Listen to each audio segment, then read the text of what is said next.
Bonjour Madame Rouquet. J'appelais pour prendre de vos nouvelles. Comment allez-vous? Bien, écoutez, il ne me reste plus qu'à vous souhaiter une excellente journée.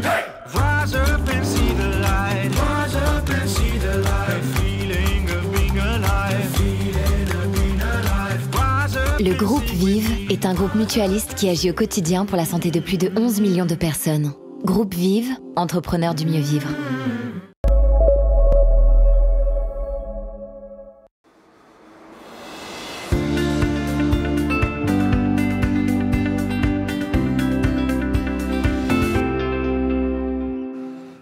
Bonjour à toutes et à tous, bonjour Nicolas Leblanc.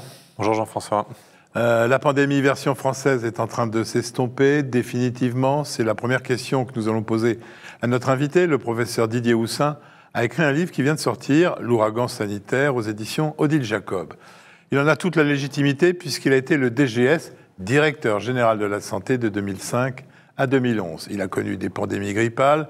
C'est donc tout naturellement qu'il a pris en janvier 2020 la direction du comité d'urgence Covid-19 à l'OMS. Il a aussi participé au premier déconfinement auprès de Jean Castex.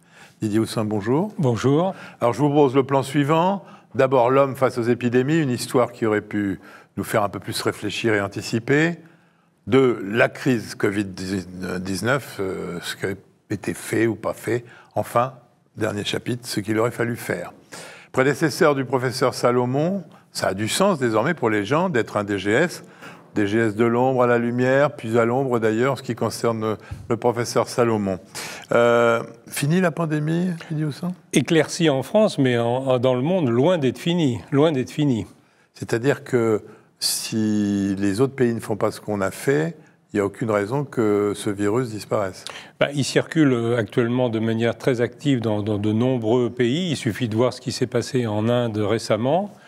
Tant qu'il continuera à circuler dans le monde et qu'il sera susceptible de faire émerger des nouvelles formes génétiques, ce qu'on appelle des variants, il faut s'attendre à tout. Donc, amélioration en France, en Europe de l'Ouest, dans l'Ouest de l'Europe, c'est certain, mais pandémie finie, non. Amélioration dans tous les pays qui ont de l'argent, en grosso modo. Alors, dans les pays qui ont commencé à mettre en œuvre une vaccination, mais il n'y en a pas beaucoup dans lesquels la vaccination est encore suffisante en termes de largeur de population couverte. Franchement, vous pensez qu'on peut vacciner le monde entier, que ce n'est pas totalement utopique ? Vacciner le monde entier, je pense que ça va être difficile et ça prendra du temps et peut-être ça s'avérera non nécessaire, mais avoir une couverture suffisante dans de nombreux pays, dans la totalité des pays, ce serait quand même très souhaitable. Et donc l'enjeu, il est bien mondial. Alors ce livre est passionnant. Vous commencez par un chapitre d'histoire et là vous expliquez que finalement les agents infectieux sources d'épidémies sont de puissants agents géopolitiques. Alors qu'a-t-on appris des épidémies de peste et de choléra? Qu'a-t-on retenu sur toutes ces épidémies anciennes? Je pense qu'on a retenu notamment que c'était un sujet international et que effectivement les agents infectieux ne connaissent pas les frontières et que dans un monde cloisonné entre États souverains, pays souverains, il y a un problème. Il y a un problème de frontières et que donc si on veut faire face à des épidémies, la peste par exemple dans les années 1350 a conduit à une innovation qui a été l'invention de la quarantaine des navires. Les Vénitiens voulaient continuer à commercer avec le Levant et ils ont trouvé cette solution, à mon avis très intelligente, qui consistait à bloquer le navire pendant quelques dizaines de jours au port pour voir s'il se passait quelque chose à bord. Et puis, s'il ne se passait rien, on débarquait les cargaisons, les passagers. Et alors, vous expliquez notamment qu'à Marseille aussi, quand on transige un peu sur les quarantaines, il y a des accidents épidémiques majeurs, sanitaires majeurs, au motif d'impératifs économiques. Voilà, 1720, la foire de Tarascon, et effectivement, on a probablement été un peu laxiste sur la quarantaine en 1720 à Marseille. Résultat des courses, épidémie gravissime qui a envahi toute la Provence, qui a tué des milliers et des milliers de personnes. Effectivement, la quarantaine, à une période donnée, était la seule arme dont on pouvait disposer face à certains agents infectieux. Vous dites qu'il faut avoir le sens de l'histoire. C'est vos propres mots. Mais moi, je vais vous dire simplement, premier discours du président Emmanuel Macron, il oublie tout simplement l'épidémie de sida en disant que cette épidémie est la pire qu'ait connue l'homme depuis la grippe espagnole. On peut oublier des épidémies comme ça? Le risque des épidémies, c'est justement qu'on les oublie. Parce que, effectivement, on a finalement un peu oublié la grippe espagnole, on a oublié le choléra, on a oublié le sida, on a oublié en fait que des agents infectieux peuvent émerger. Et bon, je pense que le président de la République, il a beaucoup de sujets, disons, à son agenda. Mais c'est sûr que l'oubli des épidémies, je pense, c'est un problème. Et qu'il vaut mieux se préparer comme on se prépare aux guerres, finalement. Alors, vous avez combattu comme DGS la grippe aviaire, la menace H1N1, le chikungunya. Et c'est comme si votre successeur et vos successeurs avaient tout oublié. C'est ça qui est surprenant. Je crois que mes successeurs, ils étaient alertés sur le risque, malgré tout, lié à la sécurité sanitaire. D'ailleurs, je crois que mon successeur avait écrit au président de la République qu'il fallait se préparer activement, etc. Bon, est-ce que ce qui était à faire a été fait? Je ne sais pas. Vous savez, le directeur général de la santé n'est pas tout puissant. Il propose une politique au gouvernement, c'est le gouvernement qui décide, et ensuite il est chargé de mettre en œuvre cette politique. Voilà, il n'a pas sa marge d'initiative n'est pas infinie. Est-ce qu'il est pénalement responsable? Est-ce que certains quand vous étiez DGS, est-ce que vous vous êtes dit, tiens, je risque, moi, d'avoir un procès un jour? Alors, je vais vous raconter une histoire. Je faisais de la greffe du foie chez les enfants quand j'étais jeune, enfin, il y a longtemps. Et j'avais greffé, c'était un des premiers enfants qu'on avait greffé du foie avec un foie réduit. Il habitait Belfort. Et un jour, il est venu en consultation plusieurs années après. Il m'a offert un petit canon. C'est un petit canon en métal qu'on fabrique à Belfort. Je l'avais posé sur la télé dans mon bureau de DGS, je l'avais appelé Berthella Geoffroy et j'avais braqué le canon sur moi. Et j'ai vécu 7 ans comme ça, avec Berthella Geoffroy en face de moi. Donc c'est pour vous dire que le risque pénal, je l'avais bien à l'esprit. Oui, on a l'impression que c'est le cas. Mais bon, vous avez peut-être une solidarité de fonction qui vous empêche de dire forcément les choses à fond, mais la conclusion quand même là, c'est quand ce virus est arrivé, on n'était pas prêt. Ah ben c'est clair, c'est ce que j'ai dit d'ailleurs aux commissions d'enquête parlementaires. On n'était pas prêt, c'est évident. On s'était beaucoup préparé entre 2005 et 2010, du point de vue stratégique, avec des stocks de masques, etc. Qu'est-ce qui s'est passé après? Pourquoi est-ce que tout ça a été plus ou moins, non pas abandonné, mais un peu délaissé? Est-ce qu'il y a eu d'autres urgences? Est-ce qu'on a eu des impératifs économiques? Est-ce qu'on a considéré? Parce qu'il faut tenir compte de ça. Un gouvernement a tendance quand même à critiquer un peu le gouvernement précédent s'il était d'une couleur politique différente. Donc c'est sûr qu'il n'a pas tendance à chausser immédiatement les espadrilles de ses prédécesseurs. Donc voilà, tout ça a dû se mélanger et effectivement, on n'était pas préparé. Mais ce que vous dites là, c'est plein de sens parce qu'on s'est aperçu que la science peut réfléchir, mais au final, c'est la politique qui décide. Bien sûr, d'ailleurs, j'ai jamais considéré que les experts, les scientifiques avaient pris le pouvoir en quoi que ce soit. C'est le gouvernement élu dans un pays démocratique qui décide et ça me paraît très bien. Alors, vous avez eu à gérer plusieurs épidémies, mais dont 2 qui ont été marquantes, c'est celle du H1N1 et du H5N1, la grippe aviaire, et puis après l'épidémie de H1N1. Autant la première, vous expliquez qu'elle a été source d'un enseignement majeur, que finalement la seconde a été correctement gérée, en tout cas c'est ce que vous dites, mais que les attaques qui ont été faites à l'issue de cette grippe-là font que, cet épisode-là font qu'on a peut-être, c'est une source de l'oubli. Pouvez-vous nous raconter précisément ce qui s'est passé, entre ces 2 épidémies? On s'est préparé comme des malades entre 2005 et 2009 du fait de la menace de pandémie liée à une grippe aviaire. Et quand je dis nous, la France, beaucoup de pays, pilotés par l'OMS, donc plan stratégique, exercice... Et comment est venue cette grippe aviaire? Parce que vous décrivez le détail de cette contagion, en fait, est très précis dans le livre. C'est un virus qui circule chez les oiseaux d'eau, dont le réservoir naturel sont les oiseaux d'eau, les canards, les sarcelles, etc. Et dans certaines circonstances, ce virus acquiert la capacité par mutation, par variation, un variant, de se passer chez les mammifères, puis de se transmettre éventuellement, et de passer éventuellement, voire de se transmettre chez l'homme. Et donc la menace qu'il y avait à ce moment-là, c'est ce qui a dû se passer lors de la grippe espagnole en 1918. Et là, la menace était de se dire, est-ce que ce virus H5N1 ne va pas devenir un virus pandémique capable de se transmettre entre êtres humains? Or, il y a eu quelques foyers, je me souviens en Indonésie, où effectivement, ou au Vietnam, on se demandait, est-ce que ça n'est pas le début? Donc, préparation intensive pendant plusieurs années. Et Et puis, effectivement, au début de 2009, alors qu'on était un peu comme j'ai évoqué dans mon bouquin, là, vous savez, celui qui se prépare à l'arrivée vers l'Oklahoma, qui est sur son cheval et qui attend le départ pour aller réclamer son bout de terrain, on était tellement bien préparé qu'arrive un virus H1N1 différent, venant non pas de l'Est mais du Mexique, et il s'est avéré que ce virus H1N1, à caractère pandémique, était finalement peu grave, peu dangereux, à entraîner des conséquences peu graves. Donc il y a eu une sorte de contre-pied. Il nous a tendu une sorte de piège, parce que finalement, il a donné le sentiment qu'on s'était trop préparé, qu'on avait dépensé trop d'argent. C'est d'ailleurs été la critique. Oui, vous avez trop dépensé. Je me souviens très bien, les commissions d'enquête. En gros, on avait même été accusé par un sénateur d'être en gros instrumentalisé par l'industrie pharmaceutique, comme quoi on avait inventé la pandémie. Enfin bon, bref. Des choses un peu délirantes, et résultat des courses, je pense que ce piège, eh bien, les successeurs ensuite sont tombés dedans.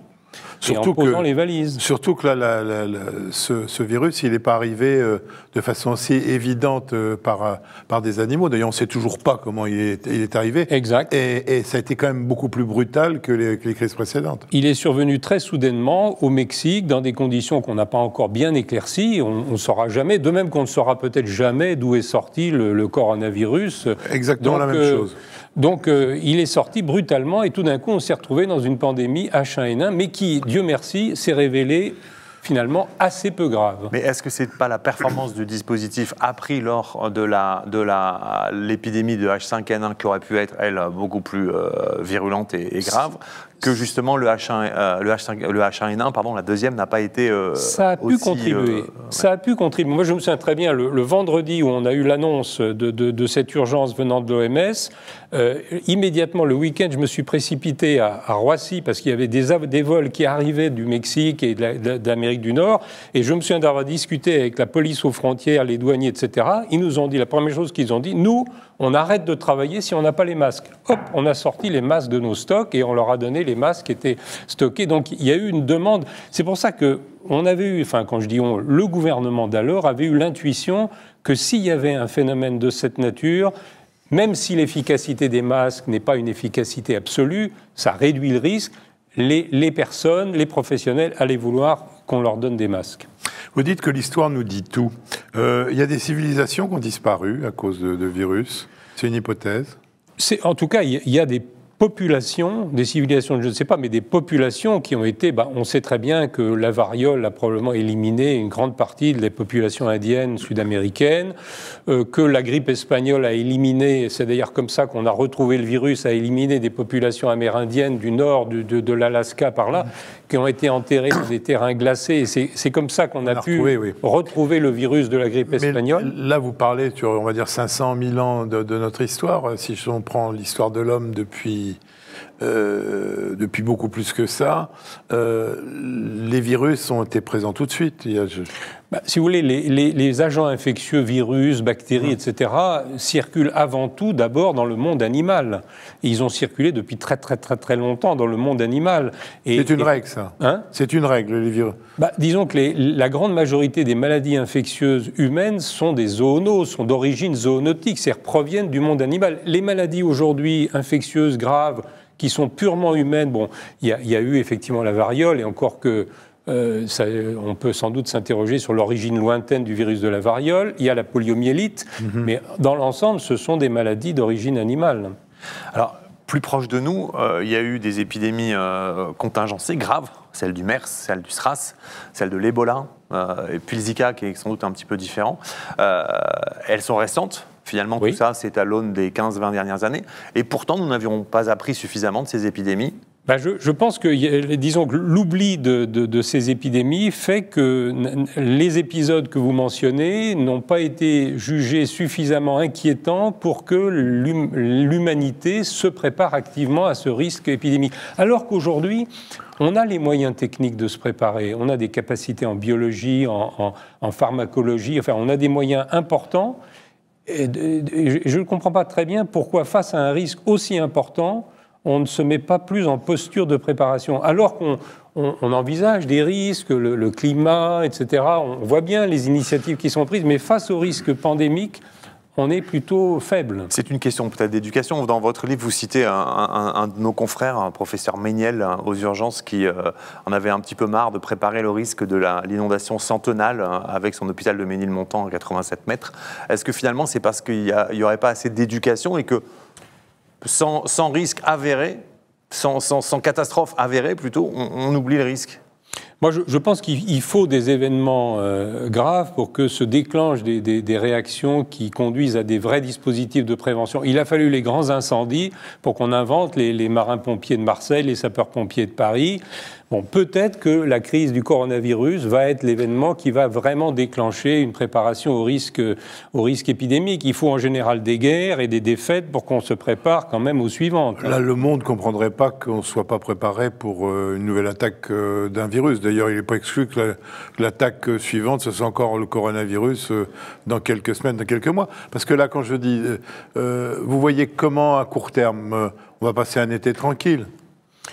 Disons que la situation, en tout cas pour parler de la France, s'annonce quand même relativement plus claire, mais je pense qu'il faut pas baisser la garde et je suis assez préoccupé parce que la couverture vaccinale en France n'est pas encore très importante. On vient de passer le cap des 30 millions de personnes qui ont eu une seule dose, mais on est 66 millions ou 67 millions, donc on est quand même loin du compte. En plus, on voit bien que les variants, évidemment, c'est d'ailleurs pour ça qu'ils ont cette capacité, c'est qu'ils finissent par dominer leurs petits camarades et se propager plus facilement, le variant Delta par exemple. Donc je pense qu'il faut être très prudent. Et on oublie de parler de la deuxième dose, parce que vous voyez ce qui se passe en Angleterre, ils ont tout bâti sur une seule dose, et ils sont un peu en retard sur la deuxième dose, ce qui fait qu'ils risquent d'avoir des problèmes. Exactement. Donc en clair, rien n'est fini et tout est en cours. Ça c'est sûr. On peut imaginer donc effectivement qu'on va être prêt pour la prochaine. La crise, quand elle est survenue, là, vous êtes pris de court, vous faites partie des gens qui sont surpris? Surpris, non. Surpris, je pense que ça nous pendait quand même au nez comme un sifflet à deux ronds, cette affaire d'épidémie. Donc surpris, non. On a toujours un petit peu il y a un côté inattendu quant à le lieu où ça survient. Entre nous, que ça survienne dans des zones très densément peuplées, où il y a également une densité animale très forte, où les gens circulent beaucoup, genre sud-est asiatique, c'est pas une surprise. On sait que les nouveaux variants de la grippe viennent volontiers de cette zone-là. Donc ça n'est pas une surprise. Et alors, compte tenu de votre expérience, quand vous avez entendu certains de nos confrères parler de grippette, vous avez réagi comment? Vous disiez, ils sont dans l'erreur, ils ne sont pas dans l'erreur? Ça m'avait désespéré quand Debré avait parlé de grippette en juillet 2009. Ça m'avait navré parce que j'y voyais un coup de poignard dans le dos. Si vous voulez, c'était une sorte d'invitation à la démobilisation, alors qu'au contraire, il fallait se mobiliser. Et la grippette, là il s'est reproduit la même chose. Hein. Alors, je ne sais pas qui a... on va dire simplement parce qu'il a fait son meilleur culture depuis, mais c'est le professeur Moum, je crois, de la Pitié, qui dit c'est probablement une grippette. En tout cas, l'idée a diffusé. Le problème, c'est que ça a été dit sur France 2 à une heure de très grande écoute. Et on sait le problème qu'il y a. Mais par exemple, quand la crise a commencé, vous êtes dit, on est tranquille, on a des masques. Je pensais qu'effectivement on était mieux préparé. J'avais pris un peu de distance, je ne savais pas intimement quel était l'état des stocks, d'ailleurs j'avais aucune raison de le savoir, mais c'est vrai que j'ai été très surpris et franchement déçu de voir qu'en fait on avait cessé de se préparer. Bon, ça c'est une première chose. La préparation de notre système de santé, alors ça le DGS il ne peut pas grand-chose, mais qu'on ait perdu en qualité depuis, on va dire depuis 20 ans, pour des raisons essentiellement financières, et qu'on se retrouve avec une réa qui peut plus subir une épidémie comme ça doit quand même vous mettre mal à l'aise. Alors, d'abord, le DGS, il a une responsabilité dans la préparation du système de santé. Ouais. Il a une vision d'ensemble du système, même s'il n'est pas sur ce qui se passe dans chaque hôpital, il a une vision d'ensemble, il a une responsabilité dans ce domaine. Ça commençait donc à aller mal quand vous étiez DGS? Disons que la question du fonctionnement, vous parlez là du système hospitalier. Bien sûr, oui. Le système hospitalier, effectivement, il a été soumis, mais il faut reconnaître que les demandes de moyens en matière de soins hospitaliers sont croissantes, vieillissement de la population, coût des dispositifs, coût des médicaments. Donc c'est sûr que c'est un système qui est sous forte tension et en France, on a une contribution financière qui est quand même relativement élevée par rapport à d'autres pays. Donc c'est vrai que c'est une situation tendue. Moi, je dois dire quand même qu'en dépit des difficultés, je crois qu'on peut être admiratif de la façon par laquelle le système hospitalier public s'est comporté. Parce que c'est des gens merveilleux qui sont mobilisés et tout ça. Mais si on leur avait donné beaucoup plus de moyens un peu en amont, est-ce qu'on aurait été, par exemple, pas obligé de confiner Je pense que là, il y avait une dynamique du phénomène qui était telle que c'était probablement inévitable. Et puis, il faut voir aussi que là, on innovait. Le confinement, c'était une invention. On avait tenté avec Ebola en Sierra Leone, mais enfin, ça avait été un peu catastrophique. C'était quand même une invention chinoise à Wuhan. Les Italiens ont tout de suite appliqué à Bergame. Et nous, on a imité. Vous dites c'est une invention chinoise, le confinement, les gens qui étaient dans des pays où il y avait la peste, les endroits, ils le connaissaient depuis longtemps. On a exhumé, disons, des pratiques anciennes. Oui, c'est-à-dire que c'est pas une invention de l'homme moderne, le confinement. Non.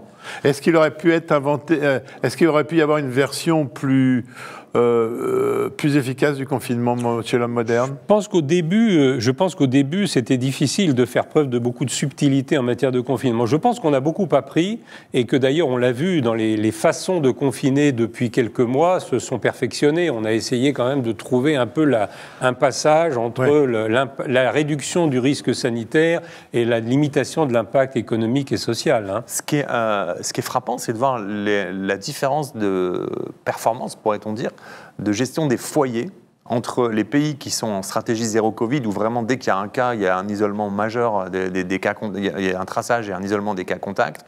Parfois les quartiers sont bouclés. Enfin, on a vraiment une approche extrêmement musclée. Alors que nous, en France, on a eu du mal à gérer les foyers justement pour éteindre l'incendie à sa source quasiment. Est-ce que ça, vous l'expliquez Je pense que. Comment vous l'expliquez ? En France et probablement dans d'autres pays, on n'a peut-être pas pris la mesure du fait que quand on veut gérer une crise de santé publique, il faut mettre les moyens, en particulier humains. Et on a finalement mobilisé des ressources importantes, à mon avis, à juste titre, pour soutenir des activités économiques. Enfin, il y a eu des investissements très importants qui ont été faits. Et finalement, pour un investissement beaucoup moins important, on aurait peut-être pu avoir une action de santé publique. On a tendance à être un peu, en France, un peu petit bras en matière de santé publique, c'est-à-dire de mobilisation de ressources humaines. Moi, j'avais proposé, c'est ce qui avait conduit d'ailleurs à la création de l'EPRUS, vous savez, l'établissement, la création de la réserve sanitaire. J'avais proposé au ministre qu'on crée, comme aux États-Unis, un corps de santé publique. Bon, aux États-Unis, il est en uniforme. Je n'avais pas été jusqu'à dire qu'il fallait que les médecins de santé publique soient en uniforme en France, mais enfin, ce corps de santé publique, il a été créé. C'est ce qu'on appelle la réserve sanitaire. Bon, est-ce qu'elle est suffisante ? Est-ce qu'il ne faudrait pas accentuer l'effort ? Peut-être. Puis, il y a une culture de santé publique. Avant même d'avoir des moyens, c'est une culture des compétences, parce que ça se joue non seulement dans l'urgence, mais aussi auprès de nos confrères en ville, quelque part. C'est un peu vrai. L'esprit de santé publique, il ne domine pas dans la tête des médecins du secteur libéral, des médecins hospitaliers. Ils n'ont pas une éducation en santé publique extrêmement importante. On a essayé de l'introduire. Vous savez, il y a maintenant l'assurance maladie a mis en place un certain nombre d'indicateurs de prévention. Est-ce que vous prescrivez tel médecin, est-ce que vous faites les vaccins, etc. Donc, on introduit petit à petit ces éléments, mais il est sûr que le médecin français, il est plutôt dans une tradition de soins curatifs, plus que dans une approche de prévention et de santé publique. Ça peut évoluer, ça devrait évoluer de mon point de vue. Et alors, pour gérer toutes ces crises, on voit bien que là, c'est le président de la République en direct avec ses comités scientifiques divers et le Conseil de défense. C'est l'armée, la santé. Comment d'expérience, qu'est-ce qui est le meilleur dispositif ? C'est assez difficile de répondre à ça. Moi, je crois que ce qui est très important, c'est qu'il y ait une vision interministérielle rassemblant l'ensemble des secteurs de la société. Et donc, que ce soit un comité interministériel de crise présidé par le Premier ministre ou que ce soit un conseil, appelons-le, de défense présidé par le président de la République, c'est des choix, disons, d'organisation. Bon, je pense que le président, il a voulu être en première ligne et ça me paraît, je dirais, respectable en termes de posture parce qu'après tout, l'événement est quand même très important. Maintenant, ensuite, l'important, c'était que l'ensemble des secteurs gouvernementaux soient rassemblés autour de la table. Je pense que ça a été le cas, c'est-à-dire les transports, l'éducation, la santé, voilà, c'est ça qui est important. Quelle est votre vision du comité scientifique Ça m'a surpris parce qu'effectivement, nous avons en France des instances expérimentées, compétentes. Pour l'évaluation de risque, Santé publique France, c'est eux qui ont les données, c'est eux qui pilotent les travaux de modélisation. On a le Haut Conseil de santé publique qui est expérimenté en termes d'expertise sur la gestion, sur je dirais la gestion du risque. Bon, il y a eu invention de ce conseil scientifique. Je pense que le président de la République a voulu avoir auprès de lui un groupe de scientifiques. Voilà, c'est sa décision. Ça m'a étonné, mais après tout, voilà, c'est lui le président. Hein. Alors, pourquoi les tests ont été aussi mal appréhendés au départ? J'ai l'impression, d'ailleurs, en France, on verra dans un instant la vaccination aussi, qu'on a de la peine à initier les choses. Après, le système D se met en place, et puis les gens, c'est mieux. Mais tester, tracer et mettre les gens en éviction, on a vu que ça marchait dans plein de pays. Vraiment bien. Je ne dis pas que c'est la solution, on verra après. Mais en France, on ne peut absolument pas mettre des gens en éviction, en quarantaine. Ça marche que dans les pays avec des démocraties faibles ? Moi, je constate quand même qu'en France, on a mis en place un confinement quand même extrêmement strict. Alors, ça, d'accord. C'est sûr que on n'a pas amené les personnes chez elles au bout du canon du fusil, mais en pratique, il y a quand même eu un confinement extrêmement serré. Non, la difficulté en France, je pense, c'est qu'on a une difficulté à coordonner les activités de recherche, à les relier à la notion d'innovation, de développement rapide, de tests, par exemple. On a un problème avec ce qu'on appelle la R&D en matière... Voilà, les Américains avaient inventé le BARDA, qui est une espèce d'institution qui permettait de financer très vite. On vient de le faire en Europe avec ERA.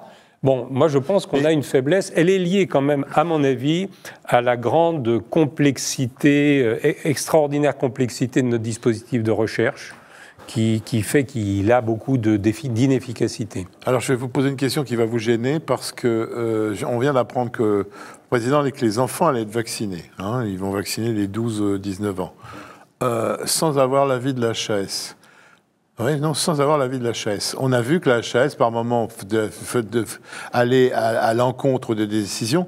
Le DGS et la HAS, ça fonctionne comment ? Si vous voulez, la HAS, c'est une institution indépendante qui relève du Code de la sécurité sociale, qui est surtout là pour dire ce médicament dont on a démontré qu'il avait une efficacité, qu'il avait une bonne sécurité, il apporte suffisamment de services pour que vous puissiez le rembourser, sécurité sociale, et que vous le remboursiez de façon importante ou au contraire pas importante. C'est ça le rôle, un des rôles importants de la HAS. Bon, elle est donc amenée à se prononcer sur les vaccins également. Mais là encore, le politique fait ce qu'il veut. Disons que l'évaluation des vaccins, elle est faite au niveau européen. Oui. Et ces vaccins, certains, on a démontré qu'ils pouvaient, parce qu'il y a eu des essais cliniques, être utilisés chez les adolescents à partir de 11 ou 12 ans. Bon. Ensuite, la stratégie vaccinale, c'est effectivement une décision politique qui doit s'appuyer, bien sûr, sur une expertise. On a bien vu, d'ailleurs, que la plupart des gouvernements, dans la plupart des pays, ont privilégié les professionnels de santé, les personnes les plus exposées au risque, les personnes âgées, etc. Bon.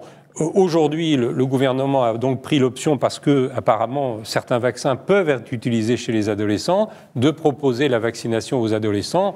Voilà, ça me paraît... Non, mais ça paraît logique, mais que la HAS, le faire sans la HAS, ça prouve que peut-être que la HAS n'a pas toute l'importance qu'elle voudrait bien croire qu'elle a. On va aller sur la vaccination, là, parce que l'émission passe et on a plein de choses passionnantes encore à vous faire dire. Là encore, on n'était pas prêt. Alors...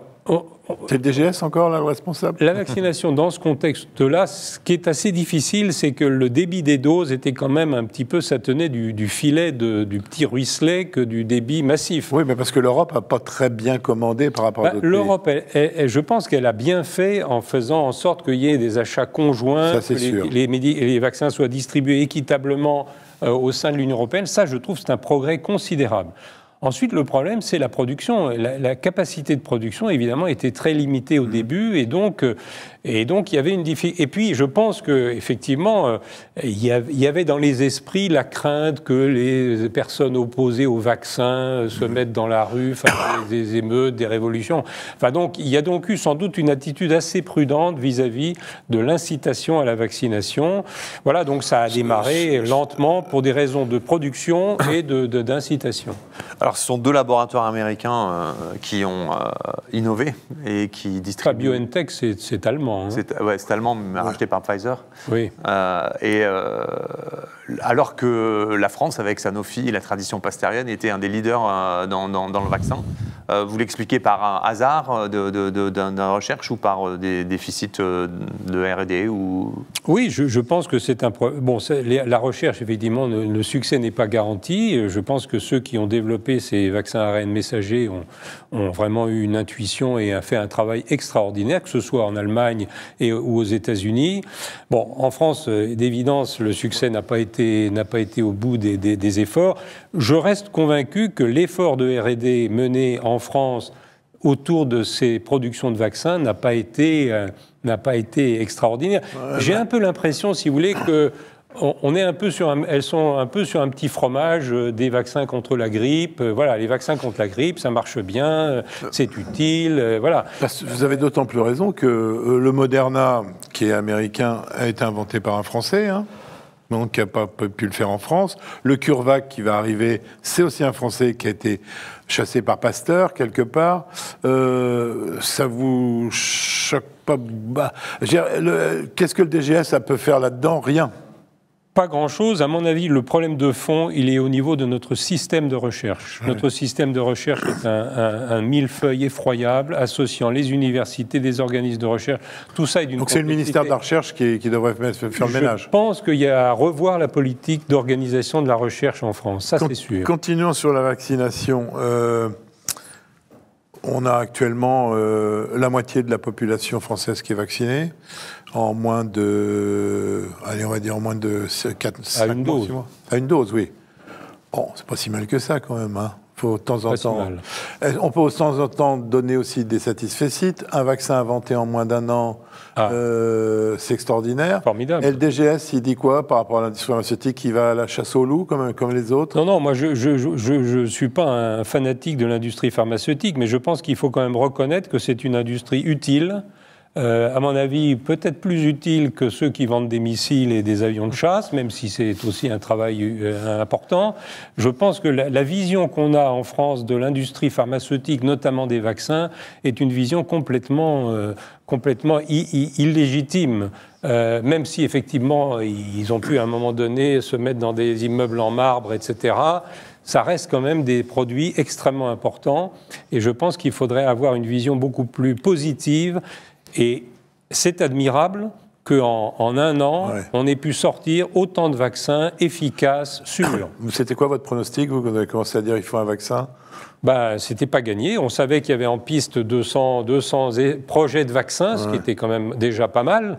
Qu'est-ce qui allait sortir en bout à la fin de l'année? Finalement, en décembre, on a eu les premières autorisations. On a eu la chance d'avoir une personnalité très honorable pour diriger le comité vaccin, qui est le professeur Fischer, hein, oui, qui était quelqu'un un de vos pairs.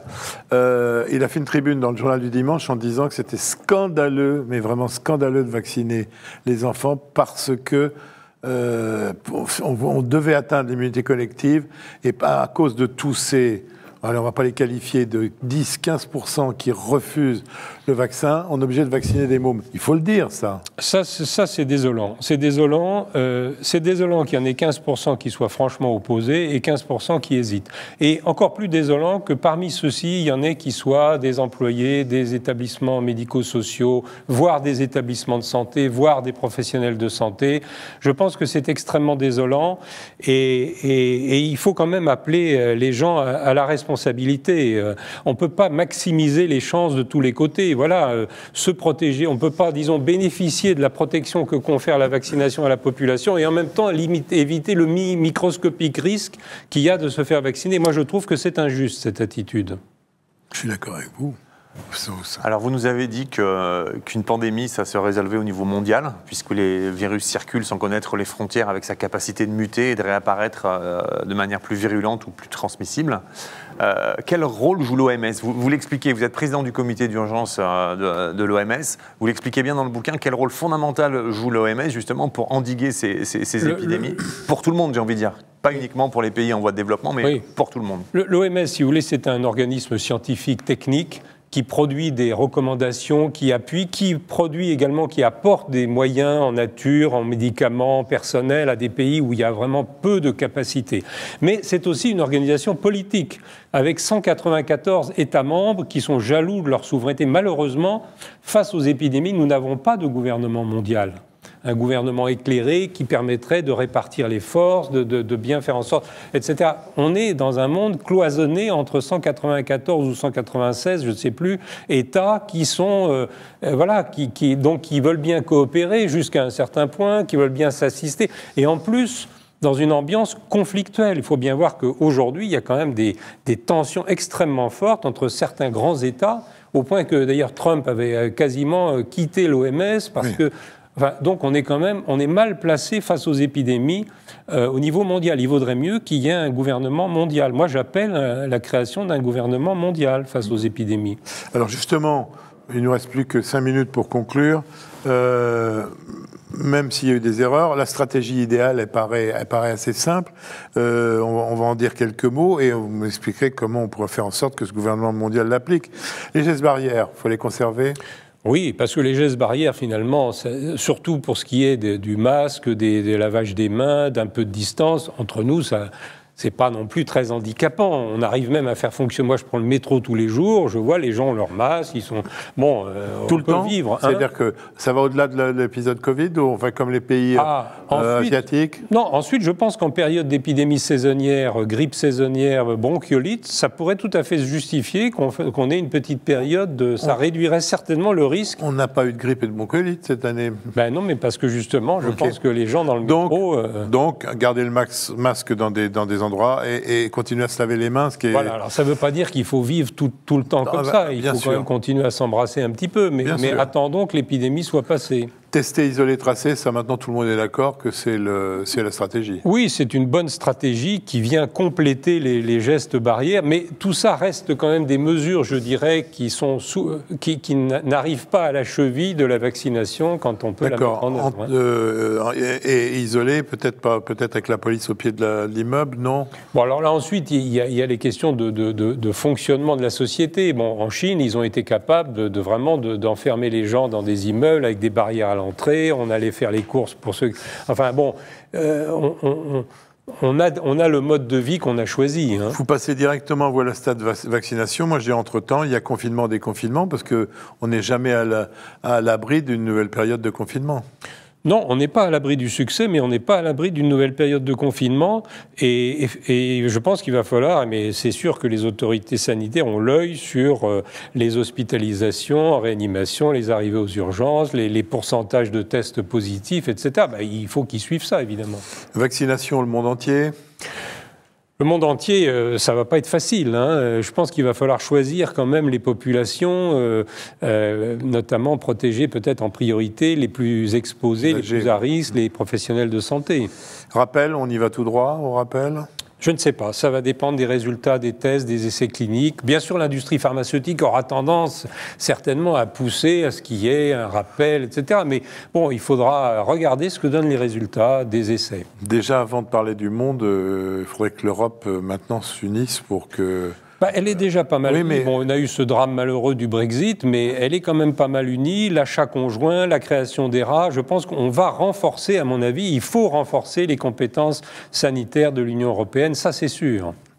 Mais vous savez, c'est toujours trop court une émission avec vous, Didier Houssin. Cette émission est terminée. Merci Nicolas. Je suppose que c'est une émission de santé publique. Vous, qui êtes médecin de santé publique, vous avez dû être ravi de cette émission. Alors moi, je suis ravi. Je suis frustré de ne pas pouvoir poser toutes les questions encore à Didier Houssin. Moi, vous parlez entre autres d'un concept qui est le concept de One Health, qui si je le dis rapidement, et de se préoccuper autant de la santé des animaux que de la santé humaine, l'intrication du vivant étant telle. Et en même temps, vous faites une alerte en disant, attendez, parce que la Covid-19 va laisser des traces dans l'organisation de la société, comme toute épidémie, mais c'est d'abord et avant tout un problème de santé humaine, avant d'être un problème d'écologie et de santé de la planète. Oui, je vois bien les tentatives entre guillemets, de récupération au motif écologiste, de vouloir encastrer la pandémie comme si c'était une conséquence du réchauffement climatique ou de l'atteinte à la biodiversité. Non, c'est un problème d'agents infectieux qui circulent dans l'espèce humaine, bien sûr dont la relation avec le monde animal est importante, mais il ne faut pas non plus vouloir élargir trop le sujet pour finir par le dissoudre. Vous avez écrit un excellent bouquin qui s'appelle L'ouragan sanitaire. Alors bien évidemment, les gens vont peut-être avoir envie d'oublier un peu la Covid dans les semaines qui viennent, mais je pense que, ne serait-ce que tous les gens qui s'intéressent à la question, parce que, je le répète, c'est extrêmement bien écrit et puis surtout très très très bien référencé. Merci Didier Houssin, vous restez fidèle au poste, encore un bon bout de temps. Bah écoutez, oui, tant que... Vous n'êtes pas fatigué de gérer Écoutez, j'étais à Cotonou il y a 2 jours. C'est vrai que c'est pas facile de voyager, mais voilà, c'est pour construire un hôpital, ça vaut la peine. À très bientôt. Nous, on se retrouve la semaine prochaine avec des gens qui vont vous plaire. Didier Houssin, Christian Bréchot, qui est un excellent virologue, et Didier Pittet, qui vient. Vous voyez, vous n'êtes qu'en bonne compagnie dans notre studio pour réfléchir et refermer le premier semestre de la pandémie. On se retrouve donc la semaine prochaine. Au revoir Nicolas. Au revoir Jean-François. En attendant, portez-vous bien.